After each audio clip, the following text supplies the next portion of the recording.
Hora de civil! Vamos que vamos, hoje seguindo com indenização, responsabilidade civil. Vamos seguindo!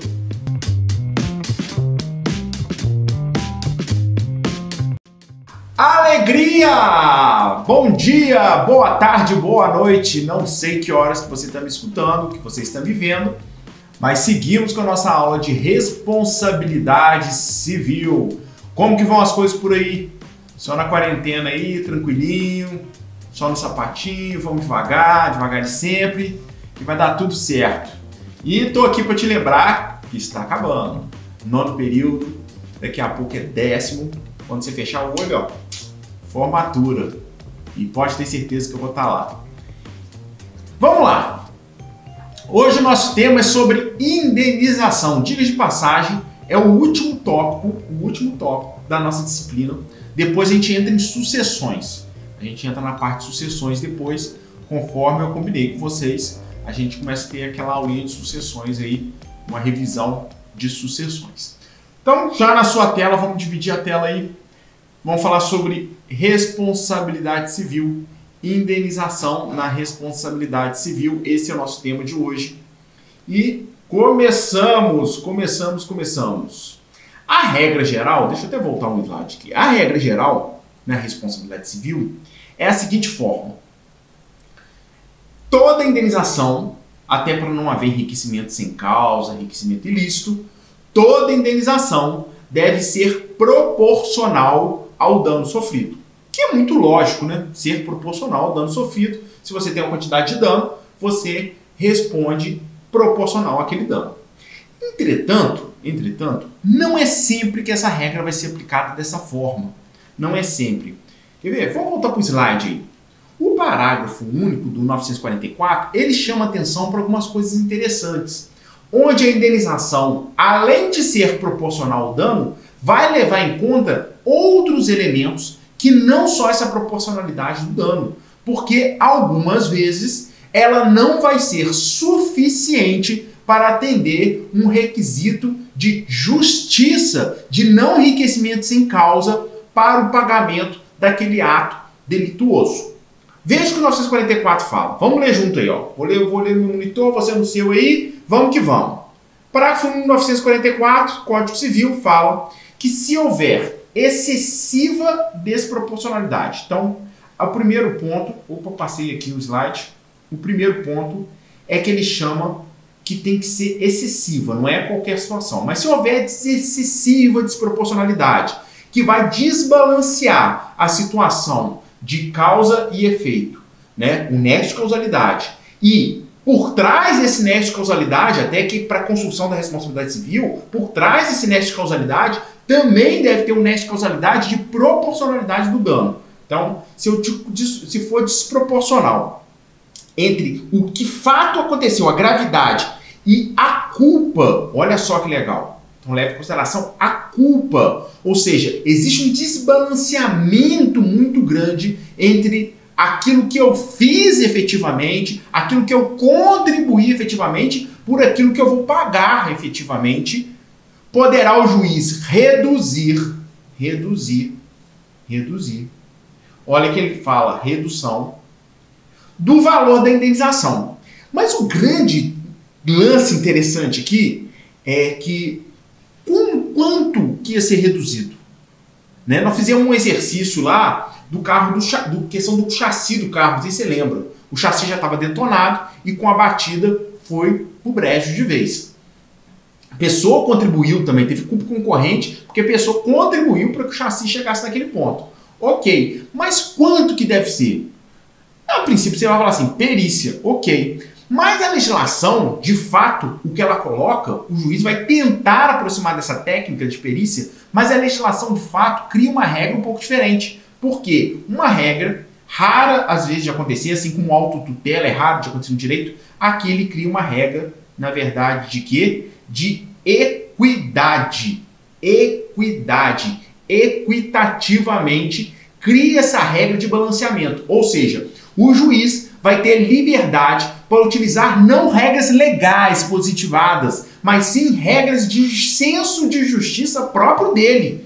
Então o juiz pode construir regras de senso de justiça e determinar um valor a ser indenizado reduzido daquilo que de fato aconteceu. Então lá no carro poderia haver perícia e haver redução e o juiz vai determinar, porque você nunca vai chegar num valor, você não tem como chegar num valor matemático perfeito para saber quanto que foi a contribuição da pessoa que tinha o chassi já detonado e quanto foi a contribuição para aquela pessoa na hora do dano acontecer e fazer aquele dano. No fundo, o juiz determina a perícia, não vai determinar a perícia para determinar o desenho dos fatos, mas não chegar em precisão de números, e aí, de forma equitativa, olha que legal, de forma equitativa, o juiz vai chegar numa conclusão e vai, na verdade, o quê? A equidade vai gerar um arbitramento.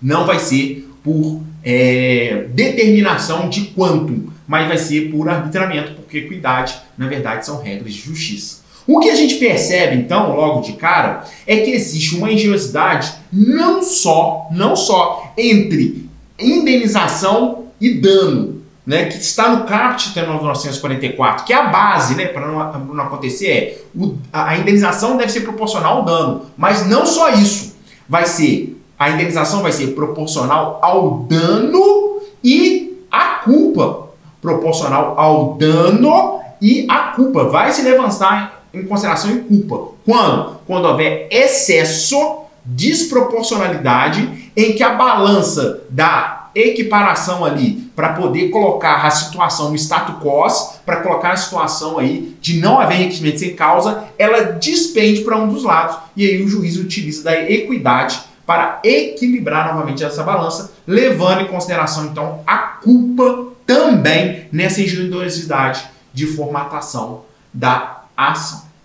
Ah, Leandro, mas se na situação eu não tiver como determinar isso, como que eu faço a indenização? O juiz sempre vai arbitrar? Sempre vai utilizar dessa equidade para arbitrar? Não, nem sempre.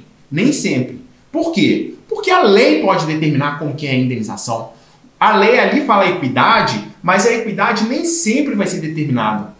E aí, o 946, vamos colocar na tela aí, vamos passar o slide, o 946 vem nos chamar a atenção que existe uma regra de priorização, existe uma ordem a ser seguida. O juiz não pula direto para arbitramento, né, por equidade, não. Existe uma regra, porque olha só, olha o que o 946 fala. Se a obrigação for indeterminada, ou seja, eu não consigo de plano determinar, é X que tem que pagar, eu preciso de perícia, eu preciso de um monte de coisa, ou às vezes nem preciso de perícia, mas é por arbitramento por si só, fala o seguinte: e não houver na lei ou no contrato estipulação de fixação, porque o contrato, lembra que o contrato pode criar regras de indenização, pode recriar regras de indenização, vai se apurar o valor de perdas e danos na forma da lei processual, que vai ser, na verdade, quando a gente está falando aqui, aplicar na forma da lei processual, aplicar na forma da lei processual, em outras palavras, se diz em liquidação. Vai se fazer a liquidação conforme o Código de Processo Civil. Não vou entrar no mérito aqui das formas de liquidação, para a gente não estender, mas vai entrar lá na forma de liquidação para chegar nesse valor. Então, o que a gente vê aqui, claramente, é que existe uma ordem de prioridade. Como que é essa ordem de prioridade? Primeiro,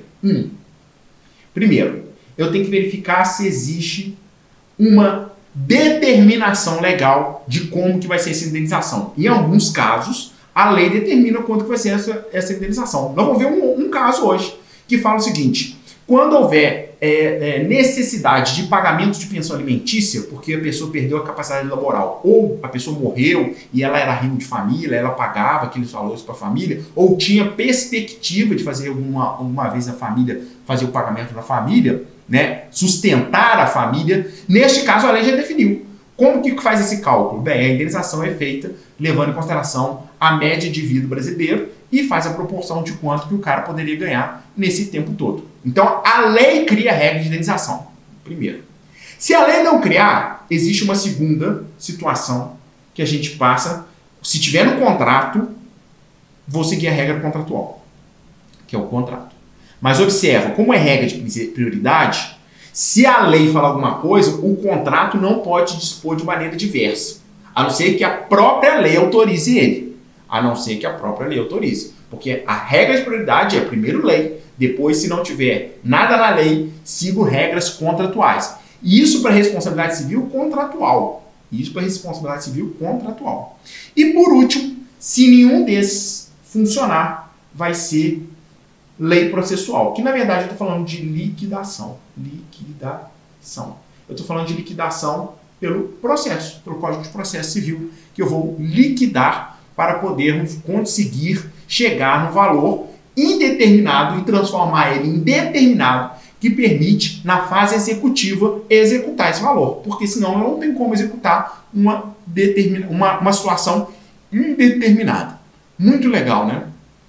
Agora, surge uma terceira situação, que é quando eu tenho uma obrigação de fazer ou obrigação de não fazer. Se é obrigação de fazer, a pessoa tem que cumprir aquela obrigação, seja ela personalíssima ou não. Se ela for personalíssima, só aquela pessoa pode cumprir a obrigação. Se ela não for personalíssima, eu ainda consigo substituir ela para que um terceiro cumpra em nome dessa pessoa que deveria cumprir essa determinação de obrigação de fazer. Na obrigação de fazer, elas também é sempre personalíssima, é diferente. Porque na obrigação de não fazer, a pessoa se obriga a não fazer. Como que eu vou transferir a obrigação de não fazer para um terceiro? Não tem como. Ela é sempre personalíssima. E aí, nesse caso, vamos dizer que a pessoa não cumpra. Seja obrigação de não fazer, ou seja obrigação de fazer personalíssimo. Ou mesmo na obrigação de fazer, que eu vou derivar para terceiro. Alguém, às vezes, vai ter que pagar esse terceiro. Nessa situação, nós criamos a figura da indenização substitutiva. Quando a pessoa não cumpre, eu vou transformar isso em indenização, de forma que a pessoa ou arque com o terceiro, ou me indenize por aquilo que ela não cumpriu, pelos prejuízos que foram causados. É a chamada indenização substitutiva, que vai acontecer, então, só em dois casos. Nos casos de obrigação de fazer, obrigação de fazer e de não fazer. Deixa eu completar aqui, né? Sendo que de mesmo a de fazer pode ser personalíssima ou não. Se for personalíssima, vai gerar indenização substitutiva automaticamente. Na indenização de obrigação de fazer, que permite terceiro, que não é personalíssimo, eu vou buscar a indenização equivalente ao que o terceiro me cobrar para fazer aquela obrigação. E aí, vamos ver o 947, que fala isso, ó. Se o devedor não puder cumprir a prestação na espécie ajustada, esse não puder é muito relativo, né? Porque às vezes pode ser não querer.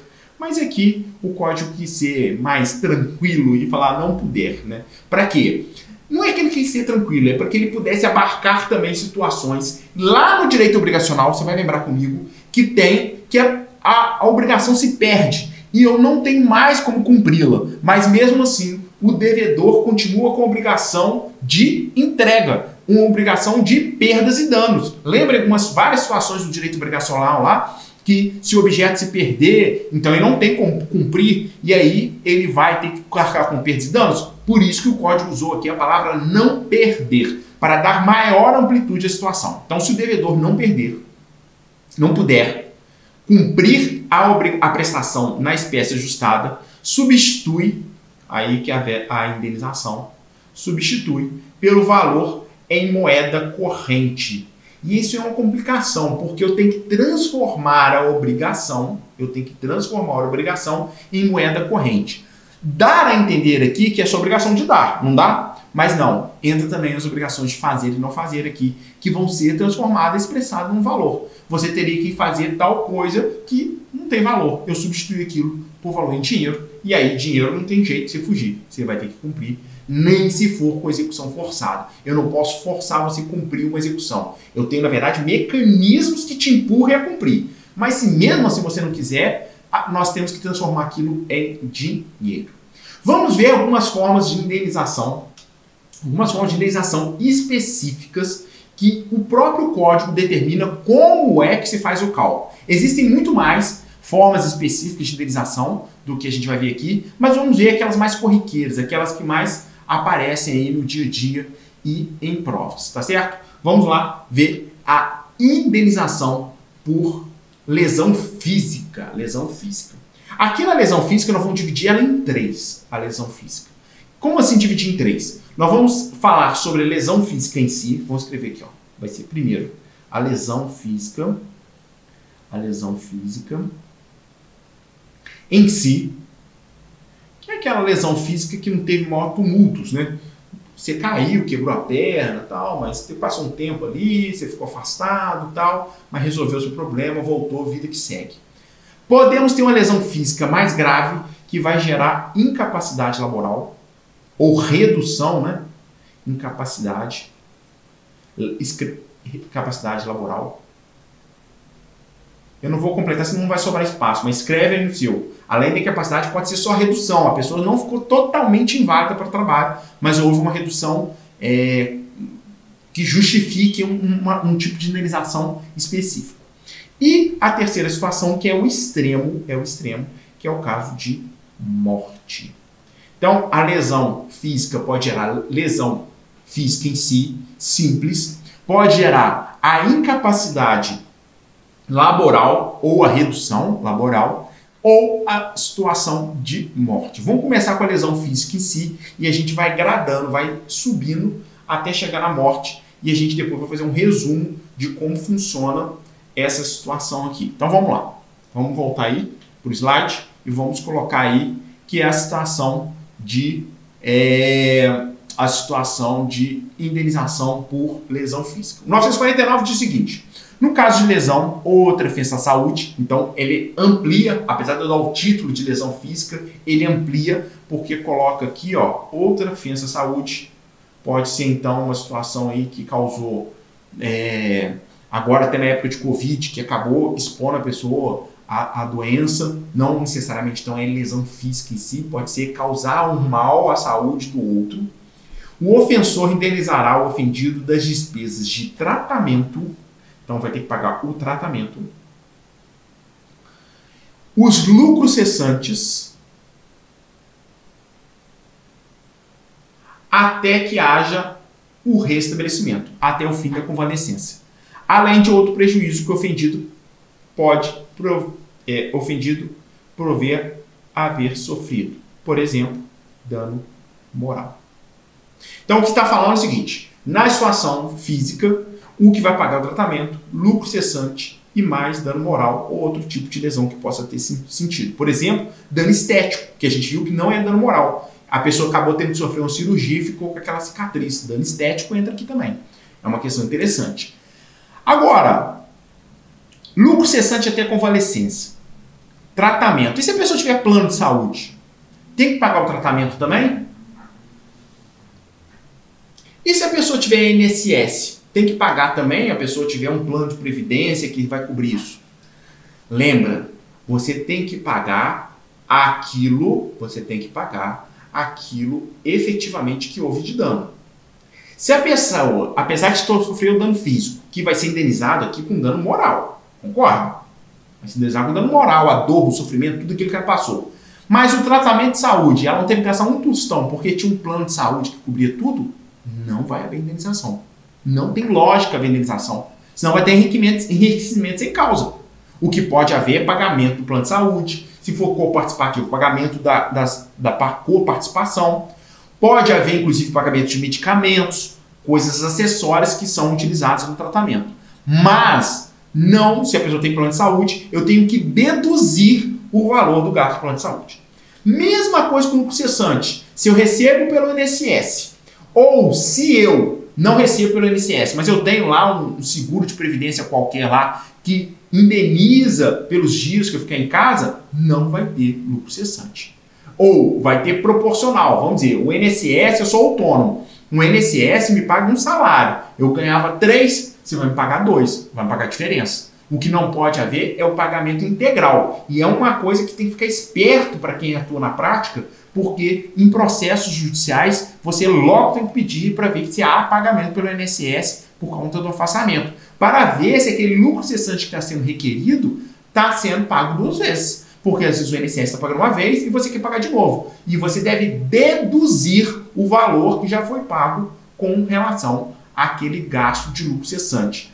como também ficar esperto com relação ao plano de saúde, que às vezes a pessoa está pedindo ônus e fundos, o tratamento vai ficar caro, ficou caro, mas você vai ver, a pessoa na verdade não está tendo gasto com o tratamento, ela tem plano de saúde. Vamos avançar então para o segundo ponto, que é quando gera incapacidade laboral, porque essa aqui é só lesão física ou à saúde. A incapacidade laboral está no 950, e aí ele fala o seguinte, nós vamos ler ele e o parágrafo único dá um detalhezinho a mais, que vai ser interessante, e depois a gente vai ter que equiparar isso com a morte. Vamos lá, 950. Se da ofensa resultar defeito pelo qual o ofendido não possa exercer o seu ofício ou profissão, então é questão de exercício, ou se diminuir a capacidade de trabalho, eu continuo trabalhando, mas eu não trabalho da mesma forma. Então nós temos duas situações. Ou o cara não trabalha mais, não tem condições, ou ele não trabalha com a mesma produtividade ou a mesma tranquilidade que antes. Além das despesas de tratamento, que está proposto no artigo anterior, né? Além do lucro cessante, até o fim da convalescência, que também está proposto também no anterior, aqui fala-se em pensão. Pensão alimentícia, que eu quero chamar a atenção que a gente acha que pensão alimentícia é só um direito de família. Não, pensão alimentícia existem em várias formas de direitos, né? Pensão alimentícia tem no direito do trabalho, pensão alimentícia tem no direito civil. Pensão alimentícia é quando alguém é responsabilizado a pagar, prover alimentos para uma pessoa. Ponto final. Que pode vir de uma derivação de família, por questão de parentesco, né?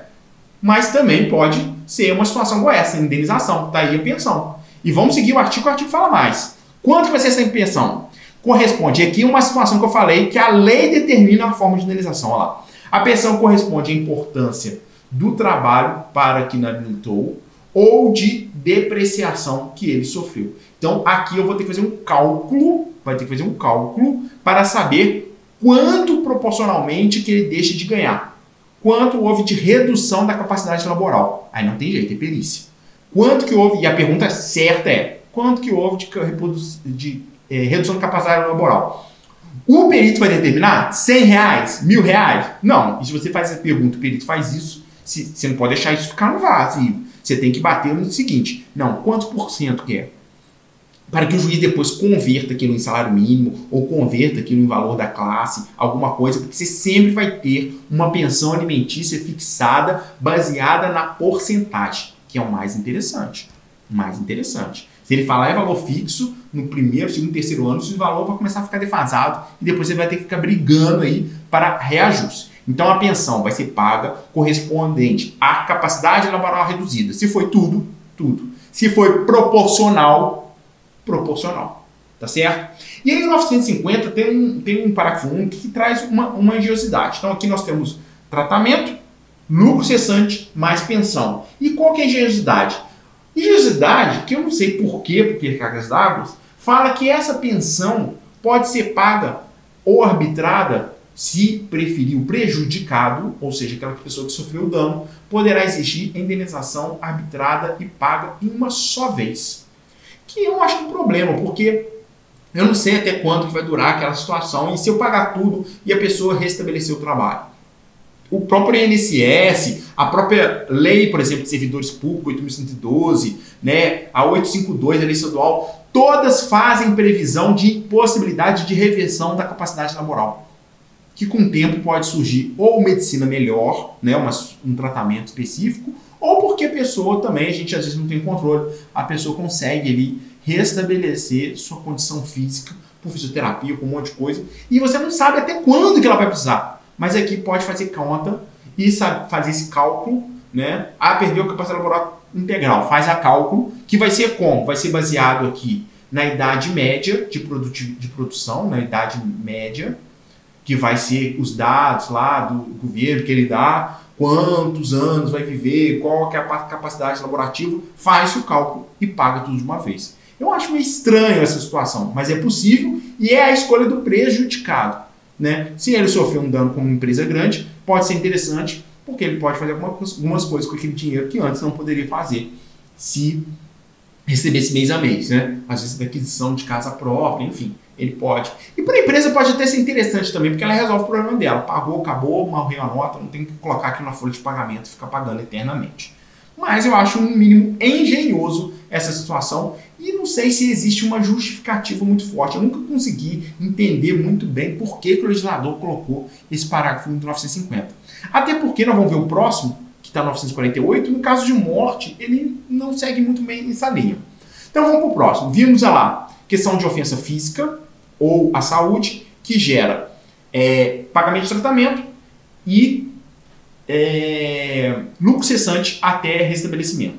Na questão de redução da capacidade laboral, além do lucro cessante, além do tratamento, vai ter pensão alimentícia. Agora vamos ver a situação do caso de morte. No caso de homicídio, a indenização consiste sem excluir outras reparações. Aqui o homicídio culposo, doloso, não importa, não faz essa diferenciação. E interessante aqui, nós vamos ver mais para frente também, que não fala de crime. Crime. Não existe vinculação entre o processo civil e o processo penal. Existe derivação, tipo, a condenação do processo penal pode servir de base para gerar efeitos indenizatórios na área civil. Ok. Mas não existe, do seu ponto de vista de prova, existe, mínima, depois eu explico. Mas não existe vinculação entre o direito civil e o direito processual. Se não existe, como aqui não utiliza a palavra crime, pode ser que tenha acontecido homicídio, ele seja absolvido no penal por legítima defesa, por um monte de coisa, e aqui seja condenado no civil. Então vamos lá. Então, no caso de homicídio, o que vai acontecer? Pagamento de despesa com tratamento. Ah, mas não morreu? Morreu, mas até morrer, gastou com hospital, gastou com um monte de coisa. Então, pagamento, tratamento da vítima. Funeral e luto da família, né? O luto eu acho que está mais vinculado aqui. Ninguém explica direito isso aqui, mas a minha ideia é que vem que o luto da família, na verdade, pode ser lucro cessante com pessoas da família que ficassem trabalhando durante um tempo ali para poder, naquela situação. Vamos dizer que seja um profissional autônomo e ficou uma semana sem trabalhar por conta de fazer o luto da família, né? Fazer o luto familiar, que se ele tivesse na empresa, inclusive, ele teria esses dias, né? Se não me engano, são 3 dias para quem é da área privada. Prestação de alimentos.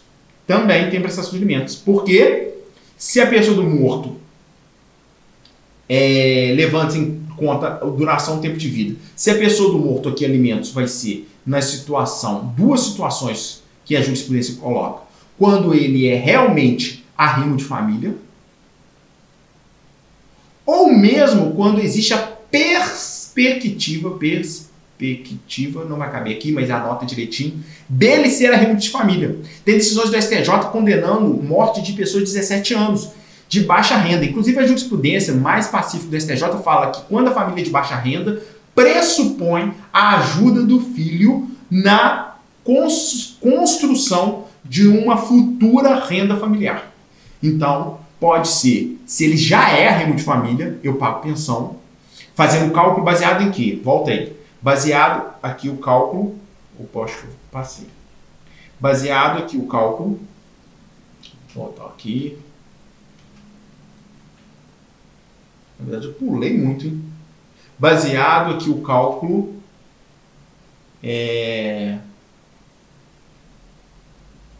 aqui, baseado o cálculo levando em conta a duração provável da vida da vítima. Então eu faço o cálculo lá da provável duração da vida da vítima, vejo qual é o valor e aí faço aquele pagamento mensal, vou prestando alimentos que seria devido se a pessoa estivesse viva, porque ele manteria família, ou teria perspectiva, pessoas de baixa renda, de auxiliar na família. Agora, a pergunta é a seguinte: pode haver, assim como no caso lá de lesão que gera redução da capacidade laboral, que também tem a construção lá da situação do pagamento de pensão alimentícia. Será que poderia haver, neste caso, também o pagamento de uma única vez? E o STJ vem e fala, não, não tem. Por quê? Porque o legislador não quis. Agora, por que o legislador não quis? Não sei. Olha o STJ aí, RESP do Paraná. O pagamento de uma só vez da pensão por indenização é faculdade estabelecida a hipótese do caput do 950, que se refere a apenas defeito que diminui a capacidade laboral, não se estendendo aos casos de falecimento. Não se estende ao caso de falecimento. Difícil entender por quê, né? Entender por quê. A lógica de colocar isso e entender por que no caso de falecimento isso não se colocar. Não consigo ver muita lógica, não. Se você descobrir, você me conta. Mas eu não vejo assim, uma razoabilidade do legislador criar essa figura aí. Não entendi por quê. Mas vamos fazer um resumo, né? Vamos fazer um resumo. Porque, afinal de contas, nós vimos lesão, a lesão que causa incapacidade laboral, e vimos a pensão por morte. Então, vamos fazer um resumo aqui. Vamos resumir isso que nós vimos. Então, se for lesão, lesão simples, vai gerar lucro, vai gerar tratamento e lucro cessante. Você vai escrever bonitinho aí, eu que estou sem espaço aqui. Se for redução da capacidade laboral, então, redução laboral, nós temos tratamento, lucro cessante, e aqui surge a figura da pensão. Podendo essa pensão ser paga de uma única vez. No caso de morte, nós vamos ter também o tratamento que foi gasto até a morte. O lucro cessante não vai aparecer, quer dizer, o lucro cessante aqui não vai aparecer. Não vai aparecer, o que vai aparecer é gasto com funeral. Deixa eu pagar aqui. Borracha. Já escrevendo errado. O que nós temos é funeral. Funeral. E a pensão, que aqui vai ser paga proporcional ao tempo de vida. Pensão, que vai ser paga proporcional ao tempo de vida e não pode ser paga de uma única vez. Ficou horrível minha letra aí, me desculpa, mas eu acho que à medida que fui falando também, deu para seguir botão, né? Ficou horrível minha letra, eu continuo aí na batalha, deixa eu mostrar aqui, na batalha da mesa digitalizadora, mas já melhorou, né? Já melhoramos. Da última aula até para essa, eu fiz uns treininhos e já melhoramos. Outra forma de indenização peculiar é a forma de indenização por injúria, difamação e calúnia. Aqui, de novo, eu ressalto pelo 953 de que não necessidade de crime, porque a lei não fala em crime. Aqui não fala, a lei civil não fala em crime de injúria, calúnia e difamação. Fala que existindo a casos de indenização por injúria, difamação ou calúnia, consiste na reparação por dano a elas resultantes. Agora, o que é legal é o parágrafo único, que cria uma coisa diferente. Olha o parágrafo único, vamos ler junto, depois a gente conversa sobre ele. Que fala, se o ofendido não puder provar o prejuízo material, acontece muito isso, né? É difícil a gente provar o quanto que gerou de dano à minha imagem, quanto que eu perdi de casos, o quanto que eu deixei de progredir na minha vida profissional, por exemplo, um artista, por conta daquela mancha que foi feita de maneira injusta, né, com difamação, com calúnia ou com injúria. O juiz vai arbitrar, vai fixar, mas é arbítrio, de maneira equitativa, mais uma vez aqui o código utilizando a equidade, sensação de justiça, o valor da indenização na conformidade das circunstâncias do caso, levando em consideração também a gravidade e a culpa, óbvio, né? Mas é um chute, concorda comigo? Pode ser até um chute técnico, um chute pericial, mas é um chute. Toda vez que eu falo de forma equitativa, que fala senso de justiça, é bem complicado, porque cada um tem um senso de justiça vinculado à sua moral. E é muito difícil determinar quanto que isso é equivalente. A gente utiliza essa palavra bonita, equidade, né? Que seria equidade, mas é muito difícil de determinar. É um chute, é um arbitramento aí. Acontece no dano moral também, né? Que existe um arbitramento também, que não pode. Tem gente que cria teoria, não, forma indenizatória tem que ser aquele valor que poderia representar um cômodo, não é substitutivo. Não, é chute, na verdade é chute. E a outra indenização que eu queria chamar a atenção é a indenização à liberdade pessoal, que pode acontecer, e aí sim, a liberdade pessoal está no 954, que aí sim pode caracterizar algumas situações interessantes, que fala sobre cárcere privado, ok, cárcere privado, prisão por queixa ou denúncia de falsa e má-fé, olha que legal, além do crime que você vai cometer, pode haver essa prisão por queixa e denúncia falsa, você só foi lá para sacanear o cara, pode gerar indenização, e prisão ilegal, que aí pode ser o Estado, quando você não deveria estar preso, você continua preso, gera indenização automática, e aqui é legal por quê? Porque existe uma definição legal do dano, que vai gerar indenização. O juiz não pode falar assim, houve apenas abalo moral. Não, a lei fala que vai gerar indenização. Quer queira, quer não. O Estado tem que pagar, ou aquela pessoa que fez você ficar preso de maneira indevida vai ter que pagar essa conta. Não tem como fugir. Faltam duas coisas para a gente olhar, muito legais, muito importantes. Leandro, legal. Mas se a pessoa demora a pagar a indenização, como que fica os acessórios? Ou seja, como que fica correção monetária e juros? Vamos começar com o juro. Como que fica o juro? Para nós analisarmos o juro, nós temos que separar aqui, porque ele vai ter duas diferenciações, a contagem de prazo e quanto de juro. Se for responsabilidade civil contratual, nós vamos seguir aquilo que o contrato determina. Que vai ser o juro contratual e a data que tiver no contrato que foi colocada em mora. Porque pode ter a mora ex ré, ou seja, independente de notificação, pode a pessoa ser colocada em mora e aí o juro vai ser o juro contratual. Mas nós temos uma situação que é a responsabilidade civil extracontratual, ou quando no contrato também não existe previsão de mora ex ré, ou seja, tem que colocar ele em mora para que exista a mora e, por óbvio, gere os juros moratórios aqui. Nessa situação nós vamos lá. Na contratual, eu sigo o contrato. Mas se o contrato não definir, então, eu sigo o contrato. Se o contrato não definir, eu vou aplicar o 405 do Código Civil. E o 405 do Código Civil fala que vai ser vai ser da citação. Porque a citação é que coloca em mora. Então, se houver outras formas de colocar em mora, serão essas outras formas. Mas se o contrato não haver previsão, vai ser da citação. Então, juros, vocês entram com a ação de cobrança ou de execução, não importa, de responsabilidade civil contratual. E dentro da responsabilidade civil contratual, juro a partir da citação. E na responsabilidade extracontratual? Na extracontratual, que diga de passagem é que mais vem na nossa cabeça, né? Responsabilidade extracontratual. Na responsabilidade extracontratual, nós vamos aplicar a súmula 54 do STJ. O que fala essa súmula do contrato do STJ? Fala que os juros moratórios são devidos na data do fato. No dia que aconteceu o fato, no dia que você quebrou meu chassi, naquele exemplo lá, foi o dia que você está me devendo.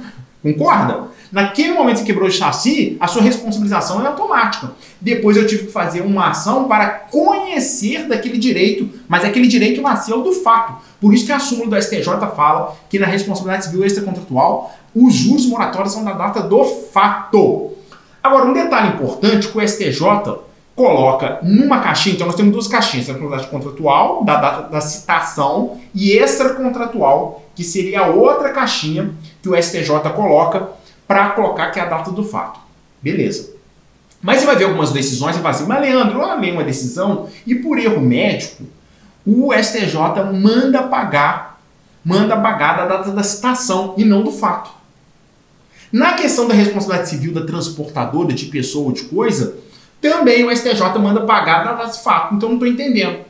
É simples. O STJ continua mantendo essas duas caixinhas. Contratual, data de citação, a outra caixinha, extracontratual, da data do fato. Só que o STJ vem e fala o seguinte, erro médico é derivado de um contrato.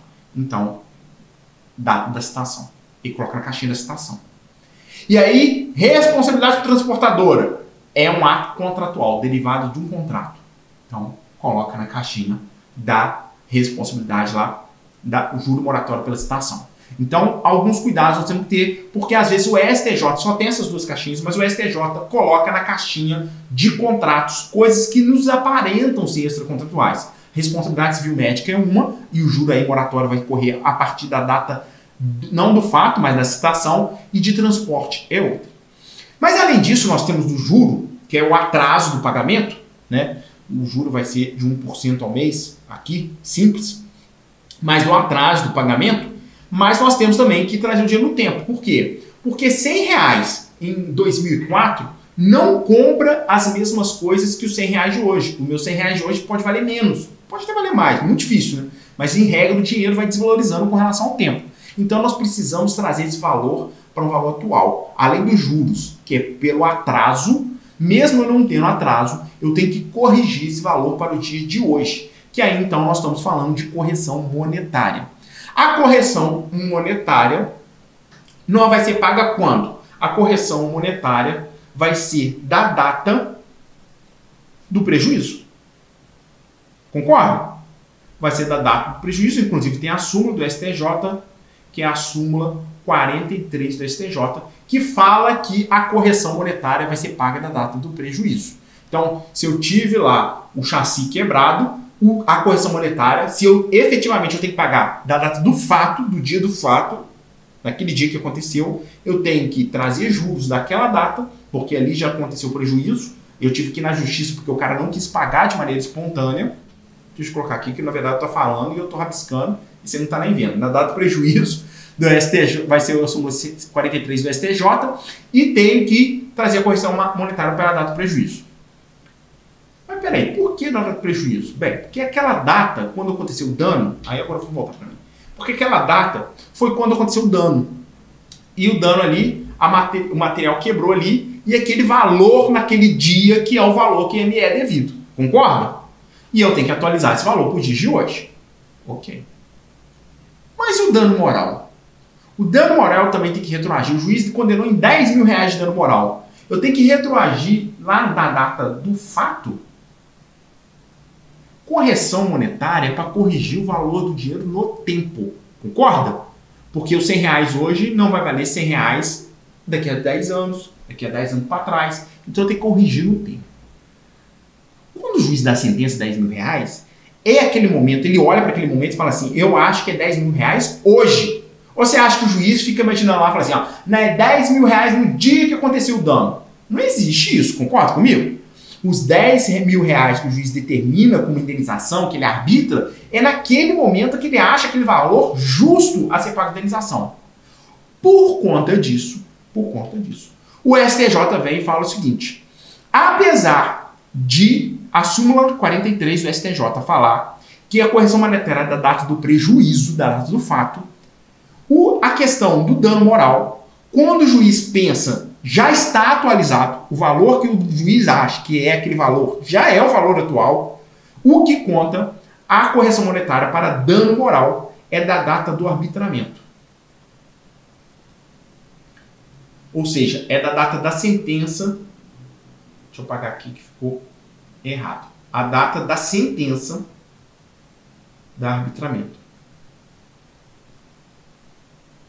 A jurisprudência é tranquila, tanto é que no informativo, vamos colocar aqui o informativo 499, o STJ fala isso. Fala assim, a súmula 43 não se aplica no dano moral. Por quê? Porque o juiz, quando determina um dano moral, já dá o valor atual. Então, quando o juiz determina o valor atual, é da data do arbitramento. Chama atenção que ele fala data do arbitramento aqui, por quê? Porque pode ser na sentença, mas vamos dizer que se recorra da sentença, aquele valor aumente ou diminua. É daquele valor atual que o tribunal determinou. Então não é do valor da sentença, não. É da data do arbitramento, para ser mais preciso. Muito legal, né? Muito legal mesmo. Chegamos, então, ao fim do programa nosso de responsabilidade civil. Vamos avançar para sucessões. Se você tiver qualquer dúvida, coloca aqui embaixo. Estamos aí firmes e fortes, seguindo os nossos estudos. Tá acabando, igual eu falei no começo do vídeo. Tá acabando. Se cuida. Se for sair, tiver que sair, usa máscara. Mas mantenha o ritmo de estudo. Vai ser muito importante nessa reta final agora você dar o split e começar a pensar o que você vai fazer. No 11º período, o que você vai fazer da sua vida, já está na hora. Tamo junto. O que precisar de mim, conta comigo. Aquele abraço. Fica com Deus. Fui.